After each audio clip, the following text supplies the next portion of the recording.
Hello everyone. Last video में दिए question को आज डिस्कस करते हैं। और क्वेश्चन था कि triangle A B C and triangle A dash B dash C dash lie in the X Y coordinate plane with vertices A 0,0, B 0,12, C 16,0, A dash 24,18, B dash 36,18, C dash 24,2 and a rotation of m degrees clockwise around the point x, y where m lies between 0 and 180 degree will transform triangle ABC to triangle A dash B dash C dash. Find m plus x plus y. Okay. तो इस question को चूँकि geometry इसमें involve है तो इसका एक diagram बना लेते हैं, जो कि डायग्राम कुछ इस तरह से यहाँ पर दिखेगा। तो हमारे पास ये ओरिजिनल एक ट्रायंगल है और इसको एक पॉइंट के अबाउट रोटेट किया गया और इस पोजीशन में इसको लेके आए हैं और क्लॉकवाइज रोटेशन है। तो लेट्स सपोज कि अगर यहाँ पे समझिए यहाँ पे कि ये अगर ऐसे यहाँ पे है तो ये यहाँ पे सेंटर इसका लेते हैं पॉइंट को और इसके अबाउट ये इसको हम ऐसे यहाँ से इसको ऐसे रोटेट कर दिए, ठीक है। रोटेट करके इस तरह से ले आए हैं, ठीक है। तो इस पोजीशन में यहाँ पर ये आ गया। तो अब हमें ये फाइंड आउट करना है कि किस पॉइंट के अबाउट घुमाया गया इसको और कितने एंगल। तो वो पॉइंट का कोऑर्डिनेट हमें चाहिए, उसका सम और प्लस कितने डिग्री से घुमाया गया वो एंगल चाहिए। तो इन तीनों चीज़ों का सम चाहिए, ठीक है। तो मेरे समझ से क्वेश्चन तो क्लियर हो गया होगा कि क्या वो जानना चाह रहा है। तो अब इसका क्वेश्चन को डिस्कस करते हैं कि इसको कैसे सॉल्व किया जा सकता है। ओके, चूँकि इस ट्रायंगल को रोटेट करने के लिए जो पॉइंट इस्तेमाल किया वो एक फिक्स है। लेट सपोज करिए कि यहाँ पर कहीं पर एक पॉइंट लेते हैं, यहाँ पर एक फिक्स कर लेते हैं इसको, ठीक है। ये पॉइंट मान लीजिए, यहाँ पे पॉइंट लेते हैं कि ये है सेंटर हमारा। अब ये टेम्प्रेरी मान लेते हैं समझने के लिए, ठीक है। तो इसको हम मान लेते हैं पॉइंट P एक सेंटर है। तो इस पॉइंट के अबाउट जो है ये पॉइंट यहाँ से इस पॉइंट पे आया, C से C डैश, A से A डैश जा रहा है और B से B डैश जा रहा है। तो जब इस पॉइंट के अबाउट जा रहा है तो जस्ट लाइक समझिए कि यहाँ पर ये लेंथ फिक्स है, तो यहाँ से रोटेट करते हुए ये यहाँ पे आया। तो ये जो C वाला पॉइंट होगा एक सर्कुलर आर्क पाथ जनरेट करेगा, ठीक है। और उसका सेंटर क्या होगा P। सिमिलर वे में A और A डैश हैं, ये पॉइंट जो है यहाँ से P A तो फिक्स रहेगा हमेशा और फिक्स रहते हुए इसके अबाउट यहाँ से जा रहा है ये, ठीक है। तो यहाँ भी ये क्या होगा, एक सर्कुलर आर्क एक जनरेट करेगा जिसका कि सेंटर क्या होगा P। एंड सिमिलर वे में यहाँ से जो B पॉइंट है ये भी फिक्स रहते हुए यहाँ से यहाँ पे सेंटर और इनके बीच का जो रिलेटिव डिस्टेंस है वो चेंज नहीं हो रहा है, ठीक है। किसी भी पॉइंट पे जितना P और B के बीच अभी डिस्टेंस है वो ट्रांसफॉर्मेशन के बाद भी है। तो ये भी कह सकते हो आप कि यहाँ से ये एक सर्कुलर आर्क इस तरह का है, ठीक है। तो इसी तरह से बाकी जितने पॉइंट हैं वो सभी, अगर यहाँ पे पॉइंट लेते हैं करस्पॉन्डिंग पॉइंट यहाँ पे, तो वो भी सभी क्या है, एक सर्कुलर पाथ जनरेट कर रहे हैं, ठीक है। ओके, अब इस चीज़ को थोड़ा सा एक अलग वे में अब इसको समझते हैं अब, ठीक है। लेट सपोज करिए कि यहाँ पर ये पॉइंट हमने लिया, ये लिया A और यहाँ पर ये पॉइंट A और यहाँ पर A डैश लिया और यहाँ पर ये कह सकते हो आप कि ये एक सर्कुलर पाथ जनरेट किया, लेकिन साइज किस तरह का है नहीं, ये इस तरह का भी हो सकता है, ये इस तरह का भी हो सकता है, वी डोंट नो इट, ठीक है। किस तरह का है हमें नहीं मालूम, ठीक है। तो अगर अब ये कहा जाए इतनी इन्फॉर्मेशन कि एक सर्कुलर आर्क पे चलते हुए ए डैश पे पहुंच गया, ठीक है। तो क्या हम या ऐसा समझिए कि ये ए और ए डैश एक इनविजिबल सर्कुलर ट्रैक पे लाई कर रहे हैं, एक इनविजिबल सर्कुलर ट्रैक है और ए उस सर्कुलर ट्रैक पे चलते हुए ए डैश तक पहुंचा है। हमें तो सर्कुलर ट्रैक नहीं दिख रहा, हमें इनिशियल पोजीशन दिख रहा है और फाइनल पोजीशन। तो क्या हम उस सर्कुलर ट्रैक के सेंटर के बारे में बता सकते हैं कुछ कि कहाँ पे होगा? कहीं भी हो सकता है, लेकिन क्या हम कुछ इसको हम रिस्ट्रिक्ट कर सकते हैं स्पेस में कि कहाँ हो सकता है?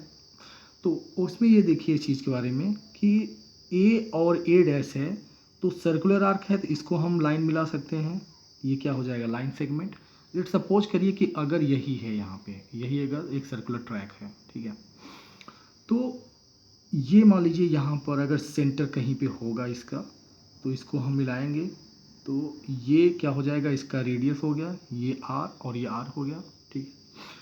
तो ये सेंटर, और अगर इसका परपेंडिकुलर बाइसेक्टर देखें, ठीक है, इसका परपेंडिकुलर बाइसेक्टर इस a और a डैश का, तो परपेंडिकुलर बाइसेक्टर हमेशा सेंटर से पास करेगा। इनफैक्ट सर्कल के अंदर अगर हम कोई सा भी एक कॉर्ड लेते हैं, उसका जो परपेंडिकुलर बाइसेक्टर होगा वो कहाँ से पास करेगा, सेंटर से, क्योंकि कॉर्ड के जो परपेंडिकुलर जो रेडियस इस कॉर्ड के परपेंडिकुलर होता है, इसको बाइसेक्ट करता है, या जो रेडियस इसके बाइसेक्ट करता है उसको परपेंडिकुलर होता है, या परपेंडिकुलर है तो बाइसेक्ट करता है, ठीक है। कोई सा भी आप यहाँ पर अगर कॉर्ड देते हैं तो उसका परपेंडिकुलर बाइसेक्टर कहाँ से पास करेगा, सेंटर से, ठीक है। तो अब हम ये कह सकते हैं कि ए और ए डैश अगर हमें मालूम है तो हम इतना श्योरिटी के साथ कह सकते हैं कि इसका सेंटर इसके परपेंडिकुलर बाइसेक्टर पे लाई करेगा। अब उस लाइन पे कहाँ होगा, वी डोंट नो, ठीक है, लेकिन ये है कि यहाँ पे लाई करेगा, कहाँ पे है वी डोंट नो, ठीक है। यहाँ पे भी हो सकता है, यहाँ भी हो सकता है, डिपेंडिंग उसके अकॉर्डिंग उसका आर्क पाथ चेंज हो जाएगा, यहाँ पे भी हो सकता है, इधर दूर हो सकता है, तो वी डोंट नो, ठीक है। ओके, तो पहला है कि ए और ए डैश की पोजीशन से हमने जो अभी नहीं मालूम था, एक कह दिया कि इसी के परपेंडिकुलर बाइसेक्टर पे लाई करेगा, ठीक है। ओके, अब क्या करते हैं कि नेक्स्ट एक और चीज़ लेते हैं इसमें, कि लेट सपोज कि अब हमारे पास एक और हम आपको कंडीशन दे रहे हैं कि एक और है सी, और यहाँ पर सी और सी डैश, एक दूसरा पर्सन है जो कि सी से सी डैश एक सर्कुलर आर्क के अलॉन्ग जा रहा है, ठीक है, एक सर्कुलर आर्क के अलॉन्ग जा रहा है, ठीक है, और उसका भी सेंटर जो है वो कहाँ पे है, इसी के सर्कुलर आर्क के सेंटर, यानी कि दोनों कह सकते हैं कि दोनों का जो सर्कुलर पाथ है वो क्या है, कॉन्सेंट्रिक है, ठीक है। तो कॉन्सेंट्रिक है तो लेकिन सेम कंसेप्ट में अगर यहाँ पे इसका जो इसका कॉर्ड बना ले, इसका अगर आर्क मान लीजिए ऐसा है यहाँ पे, ठीक है, तो इसका जो परपेंडिकुलर बाइसेक्टर होगा, इसका जो सर्कुलर आर्क का सेंटर होगा इसके परपेंडिकुलर बाइसेक्टर अप्लाई करेगा। तो जो चूंकि दोनों का सेंटर सेम है, तो वो सेंटर दोनों के परपेंडिकुलर बाइसेक्टर पे, यानी कि ए डैश के परपेंडिकुलर बाइसेक्टर और सी सी डैश के परपेंडिकुलर बाइसेक्टर अप्लाई करेगा। तो अगर हम इसका परपेंडिकुलर बाइसेक्टर इसको ड्रॉ करते हैं, तो ये जो दोनों का इंटरसेक्शन पॉइंट होगा, यानी कि सी सी डैश का परपेंडिकुलर बाइसेक्टर और ए डैश का परपेंडिकुलर बाइसेक्टर, दोनों का जो इंटरसेक्शन पॉइंट होगा, दैट इज द सेंटर जिसके जो कि दोनों के लिए क्या हो रहा है, सर्कुलर पाथ का सेंटर बनेगा। यहाँ तक बात समझ में आ रही है, ठीक है। तो ये कंसेप्ट हमें अब यहाँ पे इस्तेमाल करना है, क्योंकि दोनों ये तीनों पाथ जो हैं एक सेंटर के अबाउट जा रहे हैं, तीनों पाथ जो हैं एक सेंटर के अबाउट है। तो इसका मतलब है कि सी सी डैश का परपेंडिकुलर बाइसेक्टर और ए डैश का परपेंडिकुलर बाइसेक्टर, जहाँ पर सी बी बी डैश और ए डैश और सी सी डैश का जो परपेंडिकुलर बाइसेक्टर होगा वो क्या होगा, कॉन्करेंट होगा, ठीक है। तो अब कॉन्करेंट है तो किसी दो का अगर हम परपेंडिकुलर बाइसेक्टर निकालें, उनके इंटरसेक्शन पॉइंट निकालें, तो हमें क्या मिल जाएगा, वो पॉइंट पी मिल जाएगा। तो ये है इसका बेसिक कंसेप्ट, ठीक है। अब इसको सॉल्व करते हैं यहाँ से, तो इसमें हम दो को निकालते हैं इक्वेशन, तो ए डैश पे जाते हैं, तो ए डैश का क्या है 0,0 है यहाँ पे, और ये क्या है 24,18, ठीक है। तो इसका जो मिड पॉइंट हो जाएगा इसका दोनों का हाफ, तो कितना हो गया 12,9 हो गया। मान लीजिए इसको m लेते हैं, इसको n लेते हैं, तो 12,9 हो गया।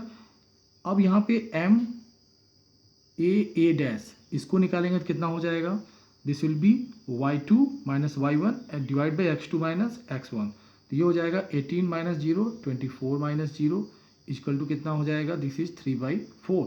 तो यहाँ पे अब हमें क्या चाहिए, इसके परपेंडिकुलर बाइसेक्टर का इक्वेशन, तो perpendicular bisector of A dash, तो ये हो जाएगा y माइनस, यानी कि पॉइंट स्लोप फार्मूला से, तो पॉइंट क्या हो जाएगा, ये स्लोप क्या हो जाएगा माइनस, यानी कि इसका negative of reciprocal of this, ठीक है। तो ये हो जाएगा y minus 9 equal to minus 4/3 and x minus 12, ठीक है। तो this is becomes 3y plus 4x, ये 27 एंड 48 कितना हो जाएगा, दिस इज 75। तो दिस इज द इक्वेशन 1, ठीक है।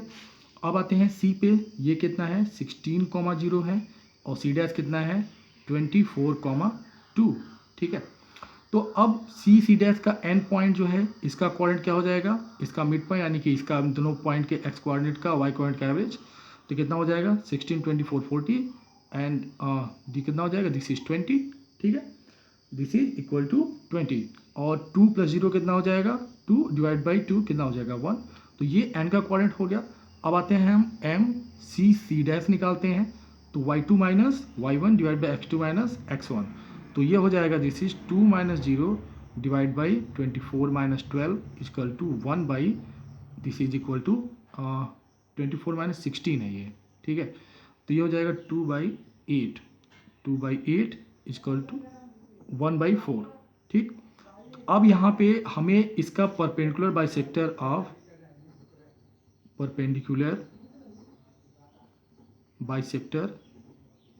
ऑफ सी डैश, तो ये हो जाएगा मिड पॉइंट से पॉइंट फ्लो फार्मूला से y माइनस कितना है 1 इक्वल टू, अब इसके negative of reciprocal of this, क्योंकि परपेंडिकुलर है यहाँ पे, तो ये हो जाएगा -4x माइनस 20, तो ये हो जाएगा y + 4x इक्वल टू 20 + 4 80 और +1 81 हो गया, दिस इज इक्वेशन 2। अब इन दोनों परपेंडिकुलर बाइसेक्टर की इक्वेशन को सॉल्व करके हमें जो है फाइंड आउट करना है कि पॉइंट P यानी कि कॉमन जो सेंटर है वो क्या होगा। तो अब इसके लिए क्या कर सकते हैं कि इक्वेशन 2 में इसमें 3 से यानी कि 3 × 2 - 1, तो 2 में 3 से मल्टीप्लाई करके 1 को सब्ट्रैक्ट कर लेते हैं, तो 3 चला जाएगा, तो ये वैल्यू हो जाएगी 12 - 4 कितना हो जाएगा, दिस इज 8x और 81 × 3 - 75, तो कितना हो जाएगा, this is 324 - 75 and 8x equal to कितना हो जाएगा, दिस इज इक्वल टू 13 5 8 हो गया यहाँ से एंड 33 7 कितना हो जाएगा, दिस बिकम 16, तो 168, तो x इक्वल टू हो गया 21, ठीक है। अब x 21 को इसमें पुट करते हैं 2 में, तो ये हो जाएगा y + 4 × 21 इक्वल टू 81, तो ये हो जाएगा 4 2 8 84 81, तो y इक्वल टू हो गया 81 - 84 इक्वल टू -3, तो ये हो गया हमारे पास x एंड y की वैल्यू हो गई, ठीक है, यहाँ तक क्लियर होगा। अब आते हैं एंगल हमें फाइंड आउट करना है कि अगर पॉइंट P हमें मिल गया 21, -3 आ गया, ठीक है, तो 21, -3 पे अब एंगल कितना होगा, ठीक है। तो अब इसके लिए थोड़ा सा इस चीज़ को समझिएगा कि लेट सपोज कि हमारे पास यहाँ पर एक पॉइंट P है और यहाँ पर एक रेडियस में ले रहा हूँ उसको, ठीक है, और यहाँ से सपोज करिए कि यहाँ पर इस तरह का कुछ एक स्ट्रक्चर में ले रहा हूँ, ठीक है। अब यहाँ पर अगर स्ट्रक्चर कुछ इस तरह से हो रहा है, ठीक है, ये सपोज करिए हमारे पास इस तरह से हो रहा है, तो ये चीज़ है कि यहाँ पर जैसे से इसको हम रोटेट कर रहे हैं, ठीक है, तो किसी भी पॉइंट इस पूरे स्ट्रक्चर में से, ये रॉड है और ये स्ट्रक्चर है, ठीक है, तो किसी भी पॉइंट 2 पॉइंट अगर लेते हैं यहाँ पे, तो उन थ्रू आउट द मोमेंट इनके बीच का जो रिलेटिव डिस्टेंस है वो चेंज नहीं हो रहा है, ठीक है, या कह सकते हैं कि जो लाइन है और ये लाइन है, लाइन सेगमेंट ये इन दोनों के बीच एंगल वो चेंज नहीं हो रहा है, ठीक है। तो हम ये कह सकते हैं कि जितना एंगल का चेंज ये दोनों फील करेंगे इनिशियल और फाइनल में, उतना ही एंगल चेंज ये दोनों महसूस करेंगे, उतना एंगल चेंज ये दोनों, और उतना ही एंगल चेंज ये दोनों महसूस करेंगे। यहाँ तक तो समझ में आ रहा है, क्योंकि रिलेटिव इनकी पोजीशन क्या है, फिक्स है, ठीक है। तो वही चीज़ यहाँ पे भी हो रहा है कि अब जैसे मान लीजिए कि थोड़ा यहाँ पॉइंट लेते हैं, इससे थोड़ा क्लियर होगी, तो इस पॉइंट पे अगर हम अब सपोज करिए कि यहाँ से अगर हम इन्हें ये इस पॉइंट को यहाँ से इसको हमने ज्वाइन कर दिया, ठीक है, अब यहाँ से हमने ये ज्वाइन कर दिया, ठीक है, तो जितना ये एंगल टर्न करेगा उतना ही ये रेडियस, ये जो पार्ट है लाइन सेगमेंट का वो भी टर्न करेगा, उतना ये भी टर्न करेगा, उतना ये भी टर्न करेगा, क्योंकि रिलेटिव पोजीशन फिक्स है, ठीक है। तो यहाँ भी देख सकते हैं कि ये पहले वर्टिकल था, क्या हॉरिजॉन्टल हो गया, इसका मतलब कितना चेंज हुआ 90 डिग्री, इसका मतलब है कि ये रेडियस भी जो है कितना चेंज करेगा 90 डिग्री होगा। यहाँ पे हॉरिजॉन्टल है, अब क्या होगा वर्टिकल 90 डिग्री। इसका मतलब है कि पूरा इस पॉइंट के बाद इस स्ट्रक्चर को, ट्रायंगल शेप को हम ट्रायंगुलर लेमना को 90 डिग्री से क्लॉकवाइज डायरेक्शन में रोटेट कर रहे हैं। ठीक है, ये भी क्लियर हो गया।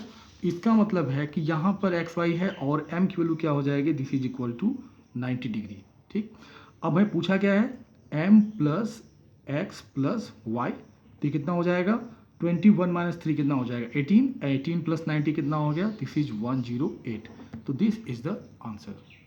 ठीक है, तो अगर कुछ डाउट होगा तो आप कमेंट सेक्शन में कर सकते हैं, कुछ कैलकुलेशन मिस्टेक है वो भी आप कमेंट सेक्शन में बता सकते हैं। अगर मुझे कुछ नोट मिलेगा कि एक सोल्यूशन में बनाते समय कुछ हुआ है तो भी मैं कमेंट सेक्शन में वहाँ पे ऐड कर दूंगा। ठीक है, ओके, अब आज का क्वेश्चन मैं नोट करा दे रहा हूँ कि क्या है वो चीज़। उससे पहले एक और मैं आपको क्वेश्चन दे रहा हूँ, ठीक है, जो कि आपको सिमिलर सा क्वेश्चन दिखेगा। क्वेश्चन था कि लोकस ऑफ, क्वेश्चन है locus of the image of the point 2,3 in the line 2x minus 3y plus 4 plus K X minus 2y plus 3 equal to 0। ठीक है, लोकस बताना है यहाँ पे। तो ये सिमिलर सा कंसेप्ट यहाँ भी है, आप इसको लगा सकते हैं, इसको ज्योमेट्री से आप सॉल्व करेंगे ज़्यादा अच्छा रहेगा। ठीक है, तो इस क्वेश्चन को भी आप ट्राई कर सकते हैं।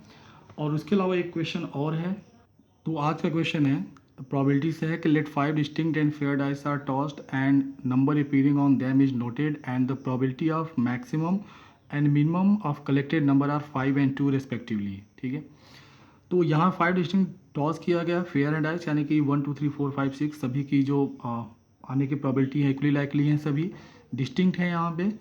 तो यहाँ पे इसे कि 5 से टॉस करने के बाद 5 नंबर्स आए N1 N2 N3 N4 N5। ठीक है, तो इनमें जो नंबर अपीयर हो रहे हैं वो मैक्सिमम होगा, maximum of N1 to N5 is 5 and minimum of N1 to N5 is 2।